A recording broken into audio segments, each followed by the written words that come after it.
tapi ada orang-orang yang nggak mau gabung sama Israel. Karena apa? Karena Al-Quran berkata solim, nah repot, ya repot.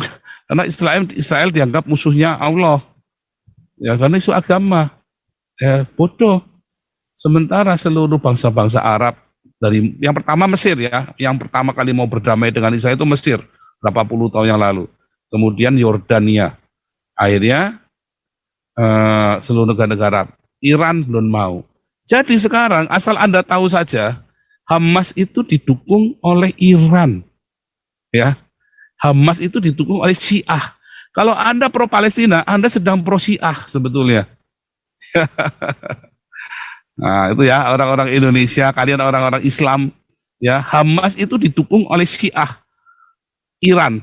Ya, yang memberi persenjataan Hamas itu orang-orang Iran, dari Iran persenjataannya. Orang Lebanon yang suka nyerang Israel itu orang-orang Syiah.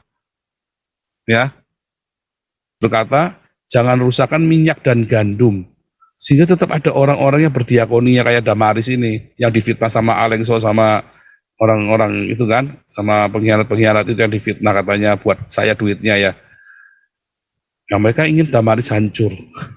Mereka mau ngelawan Tuhan. Melawan Tuhan Yesus ini Alengso ya. Ini lihat aja ya. Dia mau ngelawan Tuhan Yesus, kiranya Tuhan mengampuni Alengso ya. Semoga. Ya, semoga Tuhan Yesus mengampuni Alengso.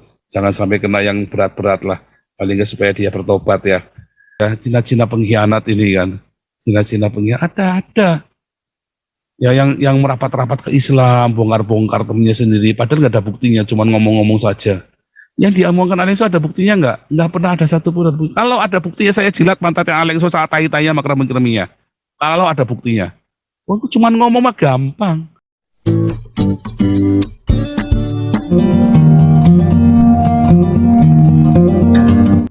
Iya, haleluya. Tadi kita sudah baca Matius 24 dan Wahyu 6. Satu babak pertama. Kalau selesai, kita selesaikan sampai 7 sangkakala ya. Kalau enggak kita jadikan 2 seri. Mudah-mudahan kita bisa selesai hari ini ya. Nah, saya akan share screen dulu. Pertama kita cerita 6 meterai ya.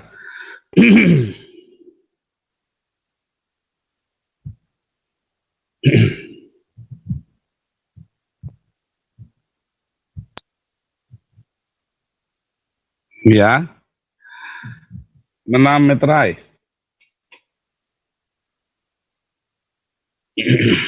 Meterai pertama, ya di dalam Wahyu 6, kita tadi lihat 6 meterai. Meterai pertama kuda putih, meterai kedua kuda merah, meterai ketiga kuda hitam, meterai keempat adalah kuda hijau kuning, meterai kelima adalah darah martir, meterai keenam adalah gempa bumi yang dahsyat. Ya. Lihat ya, kalau meterai pertama tadi adalah kuda putih. Banyak orang berkata bahwa meterai pertama kuda putih, oh ini adalah coronavirus. Ya, enggak ya, bukan. Banyak orang berkata COVID ini adalah teori konspirasi, enggak, bukan ya. Percaya saya, bukan. Saya belajar ilmu alam ya. Saya belajar dan saya fokus ya, semua ininya saya, S1 saya tentang environment.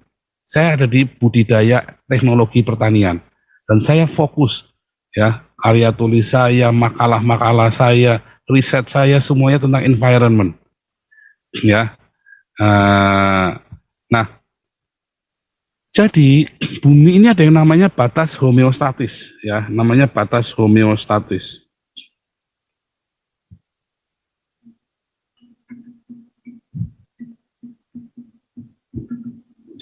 Sebenarnya 6 meterai ini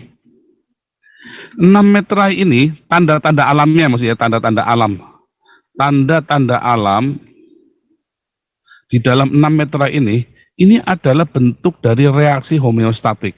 Apakah homeostatik? Kemampuan alam untuk meremajakan dirinya atau restorasi. Restorasi alam. Kemampuan alam merestorasi diri sendiri dengan cara yang alami, misalnya hujan dari hujan ya, merupakan air uap yang naik ke atas, lalu kondensasi jadi awan turun untuk hujan. Hujan itu kemudian akan membersihkan kotoran-kotoran, membersihkan langit itu ya dari semua eh, kotoran-kotoran yang dari muka bumi, termasuk polusi. Tetapi kalau kotorannya terlalu banyak bisa nggak bersih? Nggak bisa, karena terlalu banyak. Bahkan saking banyaknya kotoran itu, polusi itu, hujannya menjadi asam. Airnya jadi asam, malah ikut jadi bukannya bersih malah jadi kotor. Sama seperti kalau Anda ngelap kaca. Kalau kacanya kotor, ya dilap, ya kotoran. Tapi begitu kacanya amat sangat kotor, Anda semprot pakai air kayak apa? Airnya ikut tambah kotor, semakin kotor dan semakin kotor. Enggak bersih-bersih. Ya, itu sama seperti itu kalau ngelap satu kain pel begitu ya. Sekali, dua kali, tiga kali bersih. Tapi kalau saking kotornya, pel itu ditaruh kalau pel itu sudah sering saking kotornya kan, Anda taruh berkali-kali cuci pun tetap kotor, tetap bau. Ya kan? Nah, itu sama. Tetapi alam itu akan meremajakannya dengan cara apa? Dengan cara bencana, jangan jadi bencana. Tetap harus diremajakan. Ya, makanya semua tanda-tanda dalam 6 meterai tadi itu termasuk 7 sangkakala. Termasuk 7 sangkakala nanti ya. Kalau kita ke gunung kita masuk 7 sangkakala supaya kita bisa masuk ke runtuhnya Islam. Kalau enggak kita bagi dua ya. Adalah tanda-tanda alam ketika alam ingin melakukan homeostatik. Jadi itu sebenarnya bukan konspirasi, itu natural sekali. Apakah COVID ini adalah bentuk konspirasi? Bukan. COVID ini adalah bentuk perlawanan dari mikrobiologi alam semesta. Ya, mikrobiologi yang di alam semesta terhadap ulahnya manusia sendiri. Karena kita dikit-dikit pakai antibiotik, dikit-dikit. Sekarang kalau di Eropa kita nggak boleh ya. Anda di Indonesia masih bisa beli antibiotik pasar bebas. Kita di Eropa nggak boleh. Ya, kita setengah mati sekali ya. Kalau ke dokter aja kita cuma dikasih apa? Paracetamol. Saya minta kasih paracetamol, sakit kayak apa? Paracetamol udah. Ya, nggak boleh dikit-dikit pakai antibiotik di sini.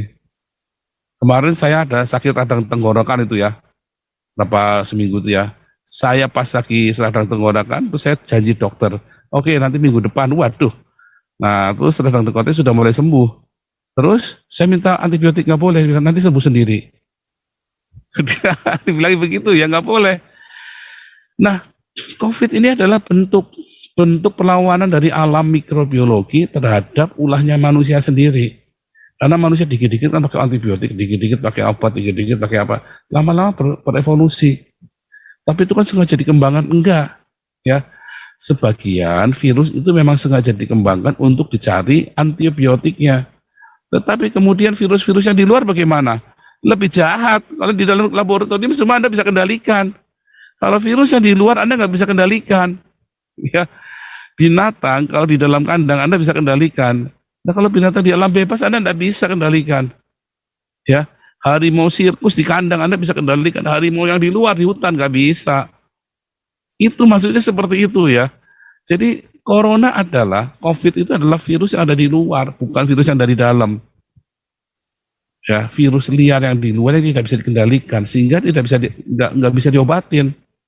Yang bisa adalah diturunkan penularannya.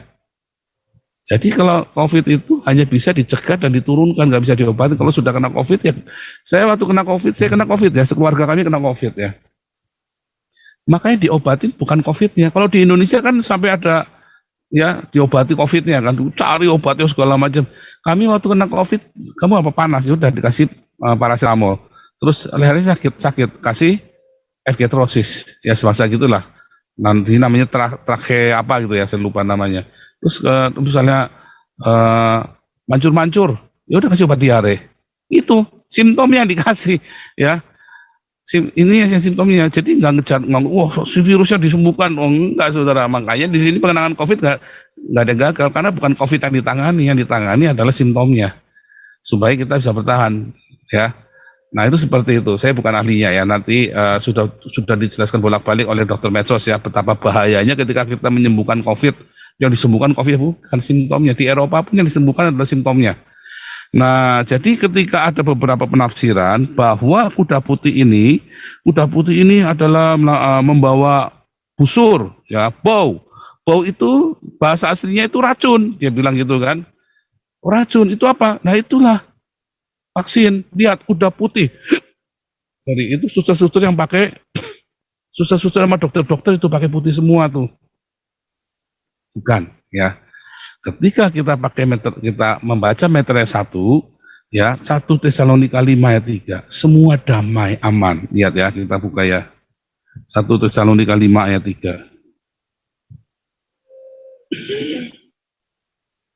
Apabila mereka mengatakan semuanya damai dan aman, maka tiba-tiba mereka ditimpa oleh kebinasaan. Aman, damai. Suatu ketika dunia itu akan damai. Di abad ke-21 ini, Anda lihat ya, Arab Saudi sudah berdamai. Negara-negara Arab semua sudah berdamai dengan Israel, kecuali Palestina aja masih ngeyel. Bukan Palestinanya, Hamasnya. Karena banyak orang Palestina yang mau jadi warga negara Israel aman-aman aja, baik-baik aja. Orang-orang Palestina yang kemudian dia mau merelakan diri, berintegrasi, dan mau jadi warga negara Israel, mereka mendapat hak yang sama loh. Ya, kan kita sudah tahu ya, banyak dari Ramsi dan segala macam ya. Secara politik mereka apa-apa, tapi ada orang-orang yang nggak mau gabung sama Israel. Karena apa? Karena Al-Quran berkata solim, nah repot. Ya, repot. Karena Israel dianggap musuhnya Allah. Ya, karena isu agama. Ya, bodoh.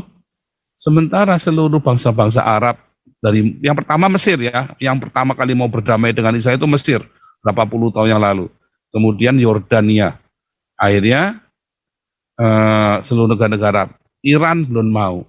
Jadi sekarang asal Anda tahu saja, Hamas itu didukung oleh Iran. Ya, Hamas itu didukung oleh Syiah. Kalau Anda pro Palestina, Anda sedang pro Syiah sebetulnya. Nah, itu ya orang-orang Indonesia, kalian orang-orang Islam, ya, Hamas itu didukung oleh Syiah Iran. Ya, yang memberi persenjataan Hamas itu orang-orang Iran, dari Iran persenjataannya. Orang Lebanon yang suka nyerang Israel itu orang-orang Syiah. Ya. Nah, Anda lihat itu ya. Akan ada masa damai. Artinya apa? Nanti seluruh dunia akan berdamai dengan Israel.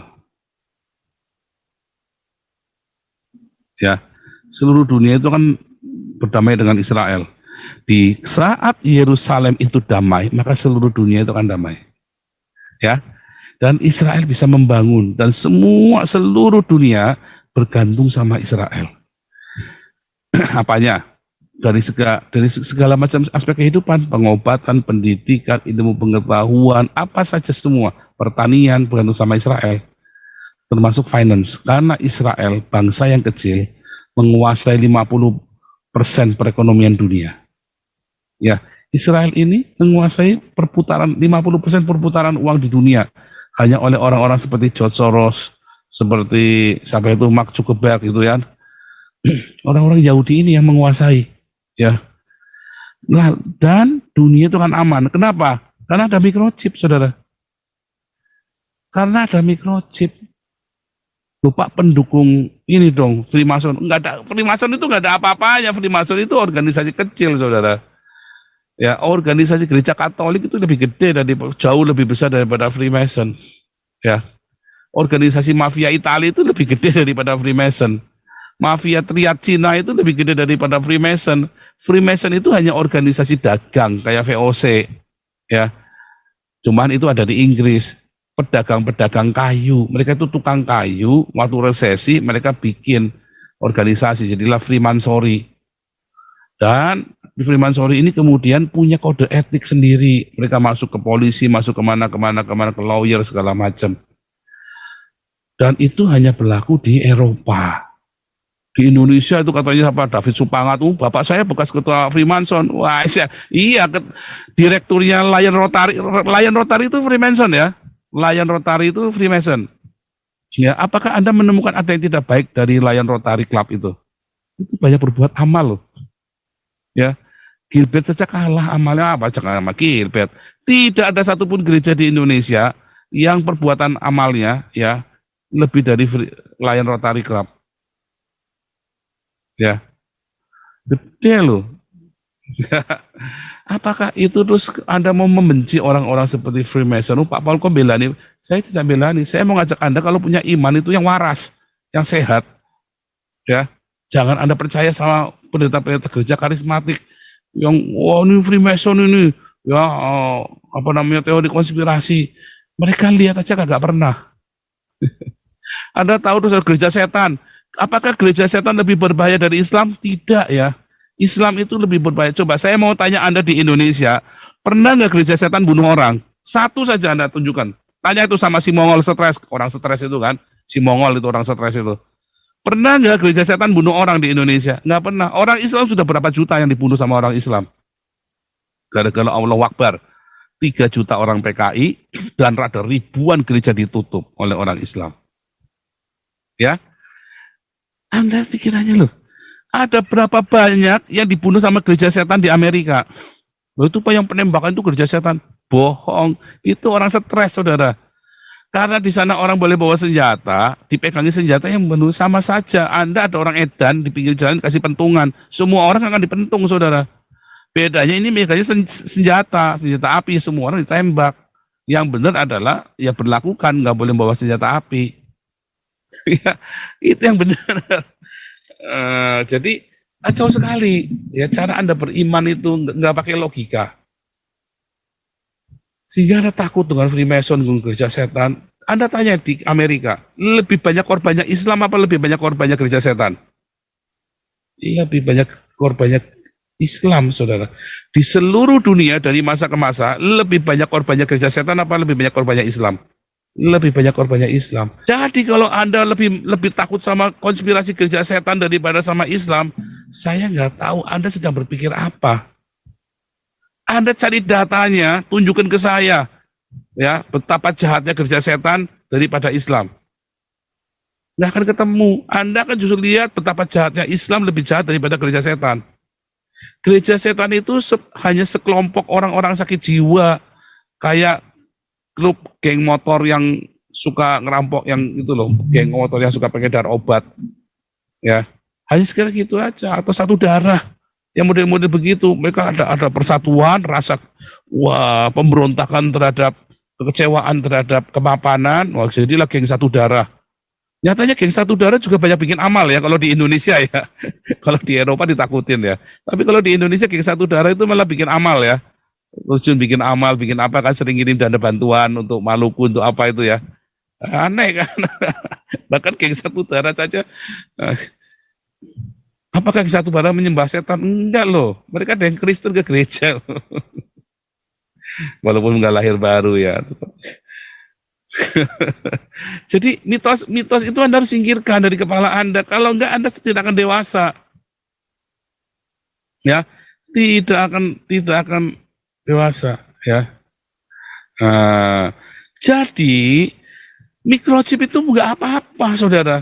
Selama microchip itu jangan ditaruh di jidat atau di tangan kananmu. Suruh aja tangan kiri. Sama saja ketika Anda divaksin corona. Anda divaksin sebelah mana? Kiri kan? Apa Anda divaksin juga? Pak, tapi kan jidatnya kan Pak, ditembak itu Pak. Itu bukan ditembak dul, itu dicek panas apa enggak. Anda nggak usah begitu, Anda di mana saja, setiap hari Anda juga dicek dahinya. Terus apa berarti Anda sudah jadi antikris itu? Ya, Anda kalau ke dokter sekarang, ngecek panas itu nggak usah lewat kuping-kuping, nggak usah lewat pakai termometer taruh di ketek. Dokter itu cuma pakai alat, cuma tembakin ke dahi kamu, sudah tahu di panasnya berapa. Ya, berarti Anda sudah jadi antikris gitu. Gara-gara ditembak dahinya itu pakai infrared itu. Enggak kan? Jangan dok. Oh, ke dokter mau ditembak, mau cek nih. Coba saya mau cek di ya batuknya ditutul begini kan. Batuknya ditutul begini. Oh, jangan dok, nanti saya jadi antikris dok. Anda terlalu paranoid itu ya. Nggak usah sampai segitunya. Jadi bukan corona ya. Tapi kalau Anda lihat kuda putih yang menunggang kuda putih, dia membawa busur. Anda tahu kata busur? Di dalam Kejadian ayat 6 dengan bahasa yang sama, busurku kutaruh kawan, bahasanya sama ya, bahasa Yunani dalam Septuaginta. Ya, itu artinya pelangi. Di zaman itu nanti ketika seluruh dunia akan damai, ya meteora yang pertama seluruh dunia akan damai. Satu, Yerusalem akan damai. Sudah nggak diganggu lagi, ya. Dan akan lihat, akan damai. Nanti lihat ya, begitu Yerusalem, patokannya Yerusalem. Begitu Yerusalem damai, udah nggak ada perang lagi, orang-orang Hamas ini udah nggak rese lagi, ya. Terus nanti mulai ada microchip. Kenapa harus pakai microchip? Karena itu adalah teknologi pengobatan, adalah teknologi keuangan, adalah teknologi di dalam sains yang paling luar biasa. Semua hidup Anda akan mudah terdeteksi. Makanya nggak ada orang miskin lagi nanti. Satu mata uang di seluruh dunia. Wah bahaya itu. Enggak bahaya. Malah nggak ada inflasi, nggak ada deflasi. Karena tidak ada perbandingan negara satu dengan negara lain. Satu mata uang. Uang itu lintas, ya, lintas negara, kayak apa namanya, cryptocurrency itu kan lintas negara. Kalau rupiah bisa inflasi, bisa deflasi, ada mumet, saudara. Kalau cryptocurrency enggak. Orang bertransaksi pakai cryptocurrency lintas negara. Negara tidak akan terpengaruh oleh ininya, oleh nilai jual mata uangnya. Karena satu seluruh dunia menggunakan mata uang yang sama, bebas. Anda mau pakai cryptocurrency, Anda mau pakai apa namanya, segala boleh, ya, boleh, semua boleh. Itulah penunggang kuda putih yang membawa damai, yang memberikan, yang membawa busur LGBT itu loh, busur pelangi itu loh ya. Orang sudah saling mengaku, dan saat itu beriringan dengan damai sejahtera, beriringan dengan kemajuan ekonomi, beriringan dengan humanisme yang luar biasa. LGBT juga maju. Ya, pelangi itu LGBT kan simbolnya pelangi. LGBT juga hedonisme, itu juga bersamaan dengan itu, saudara. Makanya firman Tuhan Yesus di Matius 24 sama seperti zaman Nuh nanti. Sama seperti zaman Nuh, peradaban dunia lagi puncak-puncaknya, mereka kawin mengawinkan itu dalam arti yang negatif ya, artinya mereka seks bebas itu maksudnya ya. Mereka mulai melakukan seks bebas karena semua sudah sejahtera, mau apa lagi, ya. Kemudian tiba-tiba datanglah, tadi ya, tiba-tiba mata uangnya itu dibajak, saudara. Cryptocurrency ininya ya, microchipnya itu dibajak servernya sama siapa? Sama ini loh, hacker Islam ini loh. Kan orang Islam nggak suka kan pakai mata uang elektronik kan. Di dalam ajaran Islam itu nggak boleh loh, itu haram. Mereka mengendaki Anda tidak pakai ATM, tidak pakai bank. Bank itu haram buat orang Islam. Anda disuruh pakai dinar, transaksinya barter, saudara. Barter emas atau barter barang. Itulah transaksi Islam. Makanya dihancurkan, dibajak nanti. Makanya Yesus berkata di dalam Matius 24 ayat 6, ya, nanti akan terjadi tiba-tiba perang. Tiba-tiba aja perang. Karena uangnya dibajak. Anda yang punya uang 1 triliun tiba-tiba besok kere, jadi gelandangan. Karena server bank datanya, Anda kan kalau pegang cryptocurrency, Anda pegang Bitcoin segala macam, uangmu kan nggak di tangan kan? Uangnya kan ada di internet semuanya. Tiba-tiba besok hilang, saudara. Negara-negara hilang, mereka bingung, mereka saling tuduh, perang. Dan mereka berebutan sumber daya alam. Mereka kudu perang akhirnya. Nah itulah kuda merah yang disebutkan tadi. Ya, kemudian yang terjadi apa? Perekonomian anjlok, kuda hitam. Seluruh perekonomian anjlok. Tetapi dikatakan secupak gandum harganya sedinar, mahal banget, saudara. Di situ terjadi resesi ekonomi, terjadi krisis pangan dunia. Karena perang terus, uangnya nggak jelas kemana. Yang kaya nimbun uang, uangnya nggak bisa dipakai buat belanja. Karena perang terus. Mereka nggak sempat untuk bercocok tanam. Tetapi untunglah Tuhan Yesus berkata, jangan rusakkan minyak dan gandum. Sehingga tetap ada orang-orang yang berdiakonia kayak Damaris ini, yang difitnah sama Alengso, sama orang-orang itu kan, sama pengkhianat-pengkhianat itu yang difitnah katanya buat saya duitnya ya. Nah mereka ingin Damaris hancur. Mereka mau melawan Tuhan Yesus ini Alengso ya. Ini lihat aja ya. Dia mau ngelawan Tuhan Yesus, kiranya Tuhan mengampuni Alengso ya. Semoga. Ya, semoga Tuhan Yesus mengampuni Alengso. Jangan sampai kena yang berat-berat lah. Paling nggak supaya dia bertobat ya. Sehingga krisis mata uang terjadi. Itulah kuda hitam. Ya, secupak gandum harga sedina, tapi jangan rusakkan minyak dan anggur. Tetapi akhirnya nggak tahan, mereka perang, datanglah kuda yellow kuning, hijau kuning, saudara. Inilah kuda hijau kuning ya. Fumigasi, mulai perang biologis yang kemarin Ibu Koni cerita. Sekarang ini mereka masih ancam-ancaman, coba-coba, tapi nanti dilepaskan. Kadang mereka nggak punya duit buat perang. Akhirnya apa? Ngelepasin biokimia, lepasin aja. Wah sembuh, pokoknya menang. Yang penting menang perang. Ya, urusan nanti dampaknya gimana? Urusan nanti. Yang penting sekarang saya menang perang dulu. Anda nonton filmnya, judulnya Black Crab ya, film Swedia. Ya, ada orang Swedia ini saling perang yang lawan kelompok lain. Terus mereka sudah mau kalah. Caranya gimana? Udah lepasin biokimia. Nggak ada cara lain. Yang penting menang. Lu nanti kalau ini ya urusan nanti. Yang penting sekarang kita menang dulu. Gitu ya. Anda nonton filmnya Black Crab itu ya. Itu filmnya bagus ya, alur ini ya. Memang mainnya canggung-canggung begitu, tapi yang maklum ya film Swedia, alurnya terlalu cepat alurnya ya. Black Crab itu bagus ya, dia bawa ngelewatin itu ya, ice skating ya, dia bawa ini melintasi lautnya beku semua ya. Makanya kudanya warnanya kuning, saudara, kuda kuning. Itulah fumigasi, orang-orang semua semprot-semprotan, oh ya, apa saja disemprot sedikit-sedikit, sehingga semua orang pakai masker itu kan. Nah itu ada di situ. Di mana peran Islam? Islam sudah mulai ambil alih di sini. Sebelum Islam, coba Anda lihat ya, waktu di zaman hari ini Islam makin berkurang ya. Seluruh dunia kan Islamofobia, ya kan? Seluruh dunia Islamofobia, bahkan Arab Saudi saja terjadi Islamofobia. Orang Islamnya aja takut sama orang Islam. Mau terima nggak terima, saat ini orang Islamnya saja takut sama orang Islam. Ya contohnya Ade Armando takut sama orang Islam kan? Contohnya Deddy Siregar, orang Islam yang takut sama orang Islam kan? Contohnya si Buya Syafi'id, orang Islam takut sama orang Islam. Ya kan? Orang Islam saja takut sama orang Islam. Takut mayatnya nggak dikuburin, nggak disolatkan. Ya kan? Orang Islam saja takut sama orang Islam. Akhirnya orang capek kan, takut sama ditinggal. Jadi sebelum Israel damai, orang Islam itu akan ditinggal. Karena memang Islam ini di mana-mana bikin kacau. Di seluruh dunia orang-orang Islam ini bikin kacau, makanya ditinggal, saudara. Ya, ditinggal. Kecuali kalau pengkhianat kayak Alengso ini, ya memang dasar pengkhianat ya, memang mental pengkhianat, ya kan? Oh itu mah nggak usah ditanya.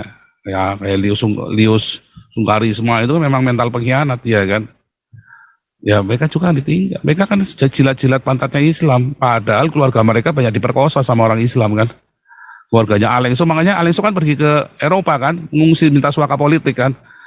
Karena dia tadi suaka dulu, keluarganya diperkosa kan. Dia lanjut ke sini kan, takut dia kan si Alengso ini kan. Atau dia bohong, sebenarnya nggak ada apa-apa, dia cuma mau cari penghidupan doang kalau ya kan, atau gitu aja kan.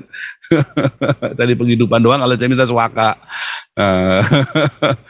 Tapi kan orang-orang itu tadi ya, Cina-Cina pengkhianat ini kan, Cina-Cina pengkhianat ada. Ya yang merapat-rapat ke Islam, bongkar-bongkar temennya sendiri, padahal nggak ada buktinya, cuma ngomong-ngomong saja. Yang diomongkan Alengso ada buktinya nggak? Nggak pernah ada satupun. Kalau ada buktinya saya jilat pantatnya Alengso saat tai-tainya sama kremi-kreminya. Kalau ada buktinya. Oh, cuma ngomong mah gampang. Kayak saya ngomong tadi ya, Alengso itu pindah dari Cirebon ke Belanda karena keluarganya ada diperkosa. Saya kan ngomong aja bisa kan? Semua kan bisa kan kalau cuma ngomong aja kan? Ya, entah anaknya atau ibunya Alengso diperkosa itu sama orang Islam itu. Ya kan? Kalau cuma ngomong kan gampang kan? Kalau cuma ngomong itu gampang banget, saudara. Nah, yang penting ada buktinya enggak? Ada buktinya enggak si Alengso kalau saya itu ambil duitnya Damaris atau ada duitnya Damaris yang disetor ke saya? Tadi saya geli, Ibu Ketua tadi sama Rudi Yohanes ya. Katanya diomel-omelin si Julius ketakutan si Juliusnya ya. Rudi Yohanes dapat konten baru tuh si Rudi Yohanes itu. Itu masih bagus ya, cuman diomelin aja ya. Itu kalau ngomong itu ya, nah itu tadi orang-orang ngomong nggak pakai bukti, ya orang-orang semua itu ya. Nah kalau saya ngomong selalu pakai bukti, tak tunjukkan ini loh buktinya, ya kan? Nah beda kalau tadi ceritanya Alengso, saya kan cerita kemungkinan Alengso datang kemari karena anaknya diperkosa atau apanya diperkosa atau istrinya atau ibunya diperkosa. Buktinya ya nggak tahu, pokoknya saya kalau ngomong kan kasih tahu, kalau cuman ngomong itu gampang. Sama kayak Alengso, cuman ngomong itu gampang. Kalau cuman ngomong itu gampang, membuktikannya itu. Makanya kalau Alengso bisa membuktikan, saya jilat mata Alengso, tai-tainya saya keremi-kereminya. Kalau bisa membuktikan. Kalau Alengso tidak bisa membuktikan, biarlah Tuhan yang menjadi hakim antara Damaris dengan Alengso. Antara saya dengan Alengso. Kan begitu kan. Kalau saya laporkan bisa nggak? Bisa, pencemaran nama baik. Tetapi itu bukan gayanya saya. Kalau zaman dulu Alengso bukan cuma tak lapor, sudah selesai, sudah walahu alam kalau zaman dulu. Tapi kita kan sekarang sudah ditebus oleh Tuhan Yesus. Ya, ya. Ini ada yang nanya, buktinya apa? Arab Islamofobia. Oh banyak buktinya, ya sudah jelas. Makanya di seluruh Arab sekarang ditangkepin ustadz-ustadznya, ditangkepin semua. Ya, nih. Raja Arab Pangeran Arab, ulama Arab ditangkap, banyak ditangkap dan dipenjara. Oh, 6 ulama pemerintah kembali menangkap ini ya. 6 ulama ditangkap pemerintah Arab Saudi. Pemerintah Arab Saudi kembali menangkap ulama. Ulama dipenjara karena protes kebijakan. Kriminalisasi ulama Arab Saudi. Kenapa Saudi tangkap 2 ulama ternama Arab Saudi menangkapi imam-imam. Ulama Arab Saudi fintah. Isinya ulama-ulama Arab ditangkap semua ya. Ditangkap semua karena memang di Arab Saudi sini terjadi Islamofobia. Ya, saya kalau ngomong itu selalu ada bukti. Tahu nggak? Nggak ada saya ngomong nggak ada bukti. Ya, kecuali saya lagi mau nyindir orang. Ya. Ya, ulama-ulama Saudi. Makanya ulama-ulama Saudi itu banyak lari ke Indonesia. Hati-hati kalian orang Indonesia. Itu ulama-ulama yang afikiran dari Arab Saudi lari ke Indonesia lalu ngeracunin kalian. Ya kan? Dia bawa uang, hasil nipu umat. Ya kan dibawa ke sana, waduh itu banyak disembah-sembah sama Anda, dicium-cium Habib-Habib itu kan. Sama hati-hati. Tetapi banyak orang-orang Kristen yang kemudian ikut ketakutan, di framing. Ketakutan. Ya, kenapa takut? Karena kalian tidak bertumbuh di dalam Tuhan Yesus. Kalian membaca Alkitabnya nggak jelas kayak contohnya ini tadi. Ya, takut disuntik vaksin. Saya bingung kalau Anda takut divaksin ya. Saya bersyukur saya disuntik ya, saya bebas bergerak kemana saja. Saya kalau apa-apa nggak pusing. Teman-teman saya nggak divaksin pada stres ya. Aduh nanti gini, aduh nanti dipersulit. Kalau saya divaksin saja nggak stres. Emang kenapa kalau divaksin? Bagus kan? Saya vaksin polio, vaksin tetanus. Dulu waktu kecil vaksin apa saja ya. Anak saya waktu kecil vaksin rubella, vaksin DPT. Banyak anak saya kena vaksin ya, dari kecil sampai 5 tahun divaksin. Termasuk rubella kita bayar 200.000 waktu itu ya. Si Wesley itu umur sama si Miracle. Miracle itu malah dapat vaksin lagi, vaksin ini ya, yang buat apa namanya, kan saya lupa ya, yang kanker rahim itu loh. Di Eropa sini anak-anak remaja ini ya, divaksin ya, yang kanker rahim itu saya lupa namanya. Nah, itu divaksin. Terus kenapa ada corona Anda takut divaksin? Lah Anda tidak takut divaksin polio segala macam, Anda memang takut divaksin polio. Simpel kan? Tapi itu divaksin itu tanda di dahi dan di tangan. Nah itu, Anda baca Alkitabnya juga ngawur. Orang-orang Kristen baca Alkitabnya apa? Dikasih tanda, bukan dilaserin. Dikasih tanda itu, nah lihat nih ya, dikasih tanda itu ini nih. Nah itu dikasih tanda itu loh. Tangannya dan dahinya ditato. Ditato jumlah bilangan namanya. Apa bilangannya siapa? Bilangannya Islam. La ilaha lolo Muhammad lolo. Itu jumlahnya 666. Kemarin sudah kita ya bilangan antikris. Nanti Anda cari video saya bilangan antikris. Nanti akan ditanda begitu. Jadi di meterai kelima saudara. Ya darah para martir. Tuhan Yesus berkata dalam Matius 24 juga ya, nanti kamu akan diserahkan, ya, kamu akan dibenci. Ya, kenapa? Kenapa harus diberi tanda begini? Karena Anda harus bertransaksi. Ya, lihat, microchipnya hancur. Nanti, sebentar ya.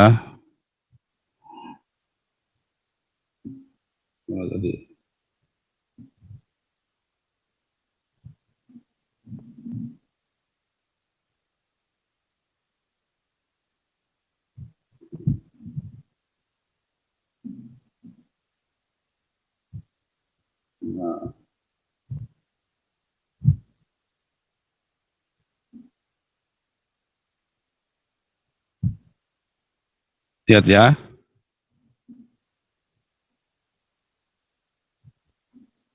microchipnya kan dibajak sama orang ini, terjadi resesi kan. Lalu akhirnya mereka saking perang nggak habis-habis, kalap. Perang yang paling murah, Ibu Koni kemarin ya, kasih tahu, perang yang paling murah bukan perang nuklir, saudara, bukan perang pakai pistol, perang paling murah pakai biokimia, ya kan? Akhirnya kacau semua, akhirnya seluruh dunia kacau, nggak punya uang, akhirnya mereka cuma bisa barter.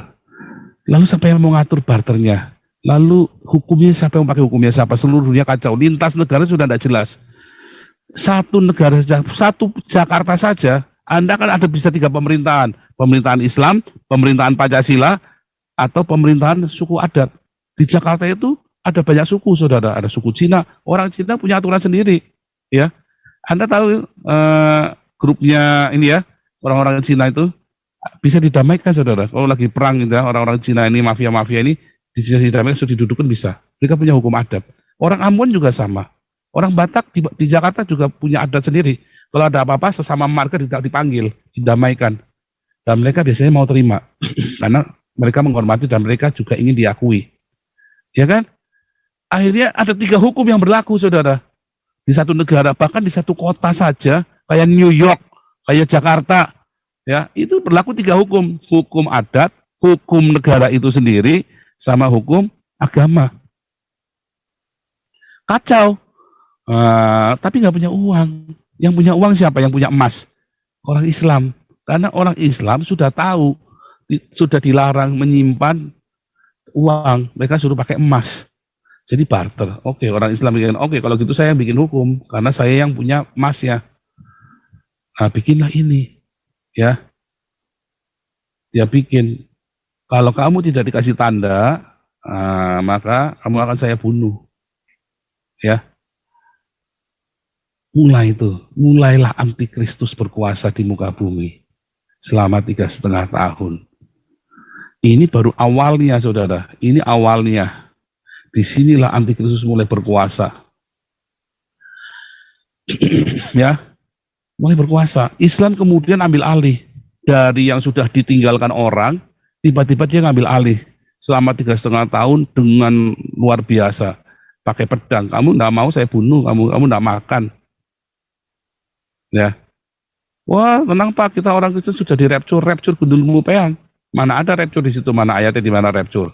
Nggak ada, nggak ada. Anda ngelewatin semua nih, kuda putih, kuda merah, kuda hitam, kuda darah, para martir, nggak ada, belum ada rapture di situ. Ya, ini nanti Anda kan baca di dalam Wahyu 13, ya, ditandai, saudara, dengan nama bilangan itu. Nama bilangan binatang itu siapa? Antikristus. Siapa? Islam. Siapakah antikristus? Alkitab dengan jelas, bukan Freemason. Freemason itu ada yang Kristen, saudara. Banyak yang Kristen.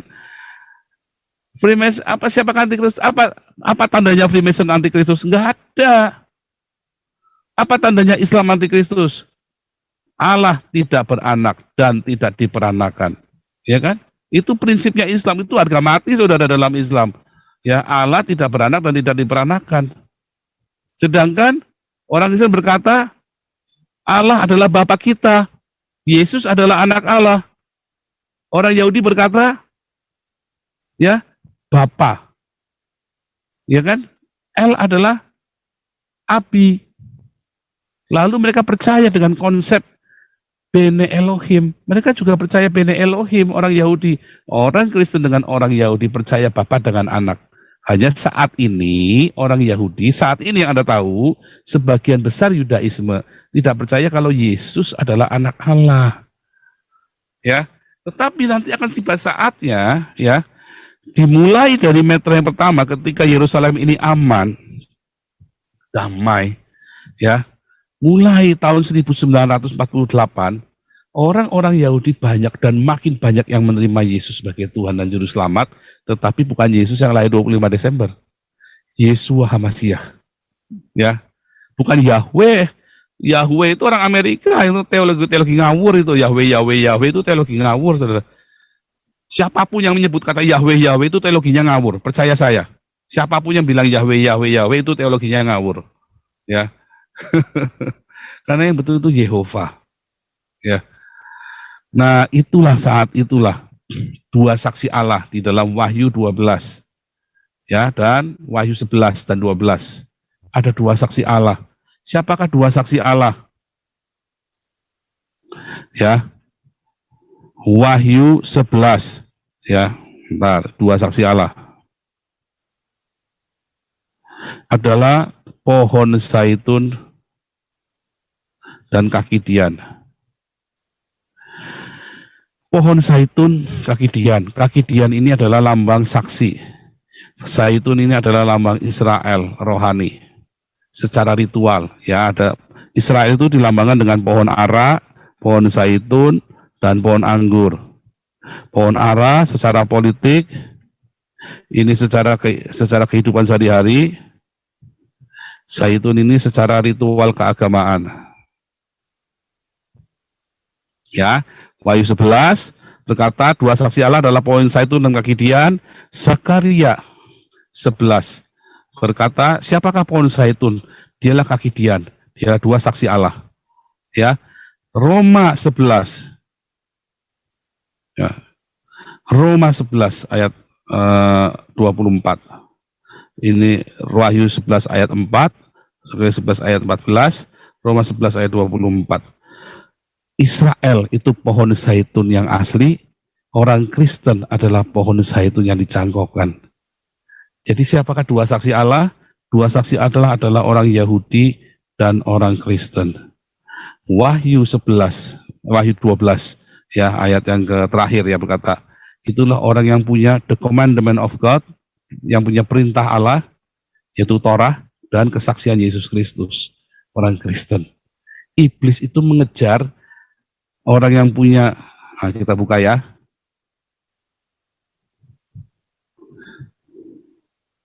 Wahyu 11. Wahyu 11, Wahyu 12 ya. Maka marahlah naga itu, ayat yang ke-17 ya, Wahyu 11 ayat 17. Maka marahlah naga itu kepada perempuan itu, lalu pergi memerangi keturunan yang lain yang menutup hukum-hukum Allah. Hukum Allah itu apa? Torah kan? Torah. Siapa ya? Orang Yahudi. Dan memiliki kesaksian Yesus. Siapa? Orang Kristen. Masih sama orang Katolik. Ya, sama saja. Maksudnya pengikut Kristus. Ya, yang punya kesaksian Yesus Kristus. Ya kan? Siapa? Naga itu marah. Ya, iblis itu marah kepada ini. Islam itu memusuhi orang Kristen dan orang Yahudi ya dari zaman Muhammad sampai dengan hari ini. Ya, kalau dibilang masyarakat Madaniyah itu, Medina, orang Kristen sama orang Yahudi. Bahkan orang Islam itu begitu bencinya sama orang Kristen sama orang Yahudi. Ya. Begitu tidak sukanya sama orang Kristen sama orang Yahudi, orang Islam ini. Bahkan di akhir zaman dikatakan, akhir zaman tidak ada akhir zaman sebelum orang Islam akan membunuh semua orang Yahudi. Ya. Jadi ini dua, Kristen dengan Yahudi, selalu yang dimusuhi oleh orang Islam. Apakah orang Kristen memusuhi orang Islam? Enggak pernah ya. Apakah orang Yahudi memusuhi orang Islam? Enggak. Tetapi orang Islam itu benci banget sama orang Yahudi, sama orang Kristen. Mengapa? Karena yang enggak suka dengan anak-anak perjanjian. Siapa? Orang Yahudi dengan orang Kristen. Itulah anak-anak perjanjian. Ya.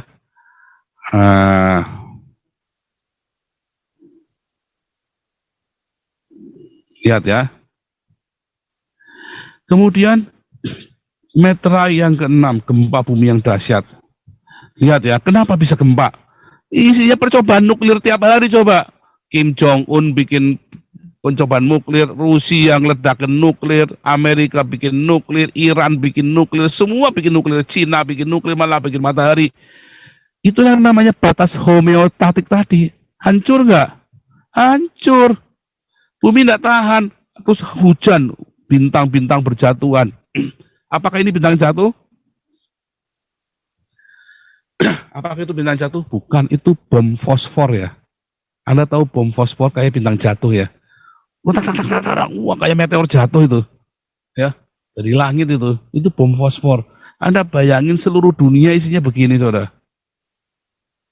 Akhirnya karena orang Islam ini nggak tahan, akhirnya mereka apa? Sesama orang Islam aja perang. Ya udah, mereka punya nemu di Rusia, mereka nemu di Ukraina, mereka nemu di Amerika ada bom pating geletak, diledakkan sama mereka. Orang Islam kan paling doyan mainan bom. Ya kan? Orang Islam kan paling doyan ngebom kan di mana-mana kan di seluruh dunia kan. Lagi-lagi bom orang Islam, lagi-lagi bom orang Islam. Ya kan?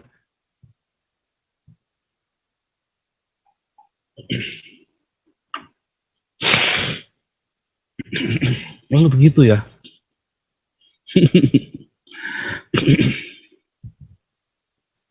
Itu yang terjadi. Ya. Dan Tuhan Yesus sudah mengatakannya. Dan ini akan terjadi, kita akan melewati. Sekarang belum. Tandanya nih Yerusalem. Pokoknya awalnya, tik, Yerusalem damai. Tapi kan itu masih 1000 tahun, masih lama Pak. Belum tentu sekarang. Oh sekarang. Karena Tuhan Yesus berkata, ya, ketika pohon ara, tadi saya katakan pohon ara apa? Pohon ara Israel politik. Ya. Pohon ara dan pohon-pohon lain bertunas. Israel merdeka tahun 1948. Indonesia 1945. Malaysia 1946. Singapura 1948 juga ya. India 1948. Semua negara-negara, Korea, semua ya, banyak negara-negara ya di seluruh dunia, negara-negara baru bermunculan tahun 1940-an sampai 1960. Ya. Dan kata angkatan ini tidak akan berlalu, yaitu 120 tahun. Kenapa 120 tahun? Karena kejadiannya sama seperti zaman Nuh. Seperti zaman Nuh 120 tahun. Ya. Sama seperti zaman Nuh, orang kawin mengawinkan, karena aman damai kan, kawin mengawinkan hedonisme kan, mereka hidup dalam hedonisme. Ya kan? Saling kawin mengawinkan, lalu tiba-tiba Nuh masuk ke dalam bahtera. Sama seperti zaman Nuh, ya. 120 tahun dari tahun 1998, paling lama tahun 2068, paling lama. Sesungguhnya angkatan ini paling lama dan belum tentu bisa juga dalam 1-2 tahun ini. Oke, lihat nanti ya, begitu Yerusalem tiba-tiba damai, aman damai, lalu microchip udah mulai diterapkan, kita semua pakai microchip nanti. Anda jangan takut, Anda pakai microchip, bodoh Anda. Ya, kalau saya mah berani pakai microchip.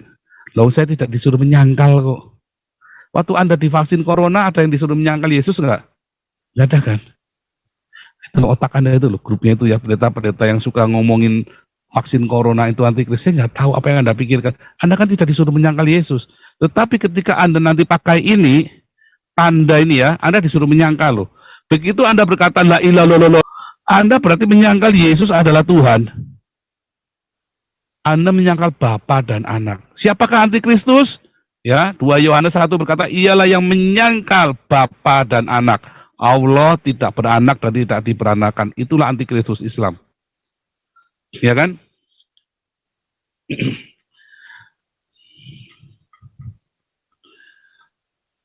Ada yang ngomong suruh riset, ini orang goblok satu lagi. Coba riset Alkitab 1928. Saya tantang Anda, tunjukkan ada Alkitab terbitan 1928 yang asli. Ya. Ya, saya tantang Anda. Kalau ada saya kasih 1 miliar tunai sekarang, saya punya uangnya. Ya, tunai.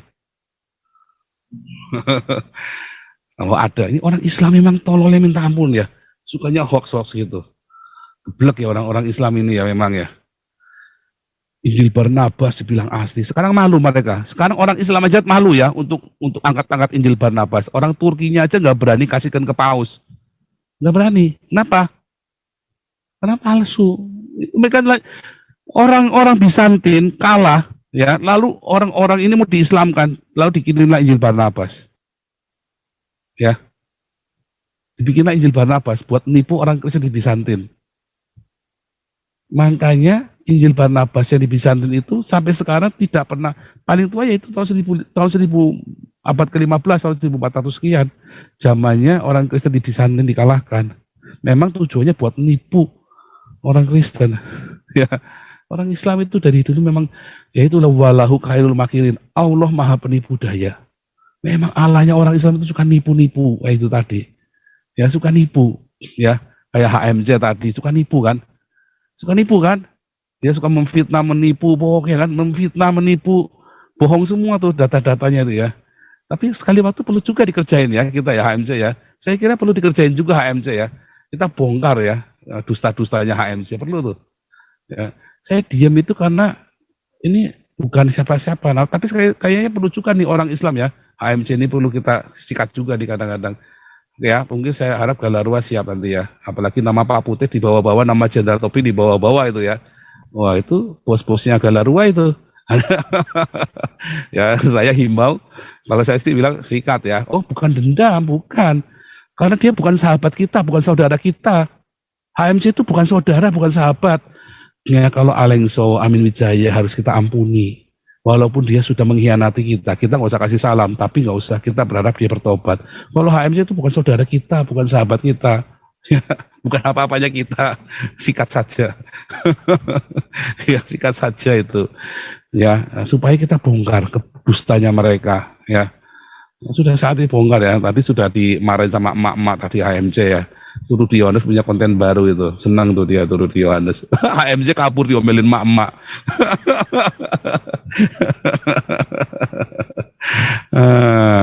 Oke, lanjut ya. Oke, kita sampai sini dulu. Jadi saudara, ya, sampai di titik ini ada nggak rapture? Nggak ada. Kita ngalami nggak aniaya? Ngalamin. Ya, ini darah para martir, ngalamin semua. Anda jangan ngimpi rapture. Anda dibohongin Anda sama pendeta Anda. Nggak ada ayatnya bunyinya. Ayatnya bilang apa? Anda belajar, kalau belajar Alkitab itu ayatnya bilangnya apa? Urutannya, konteksnya, kronologisnya. Ya, jangan lompat sana kemari, lompat ke sana kemari. Ya, lihat, nggak ada tadi ini urutannya. Ya, darah para martir, Anda akan di darah para martir, ngalamin itu semua. Ya kan? Nah, kalau Anda pengen jelasnya, di kelas apologetika, saya ajari cara membaca kitab Wahyu. Ini kan produk jadinya. Membaca kitab Wahyu itu ada caranya. Ya. Oke, sampai sini dulu. Nanti kita lanjut 7 sangkakala. Ya. Mudah-mudahan keburu. Boleh bertanya jawab ya. Anda sekarang kalau mau tanya jawab boleh sekarang ya. Ada yang mau tanya? Boleh. Ya, Ibu Linda masih mau nanya? Boleh, silakan. Tapi tentang ini saja ya. Tentang antikristus saja ya, tentang ini, jangan yang lain. Temanya kita fokusnya ke sini ya, hari ini. Silakan. Kalau tentang antikristus masih belum ada pertanyaan, saya mau nanyakan yang lain sebenarnya Pak Paul, tapi nggak apa-apa. Ya antikristus dulu ya, tapi nanti boleh balik lagi. Owen Fang, silakan. Hari ini kita fokus ya, supaya jangan kemana-mana ya. Tentang ini dulu, nanti keburu kita lanjutkan. 7 sangkakala itu cuma sebentar aja sebetulnya. Kalau keburu, Owen Fang, silakan.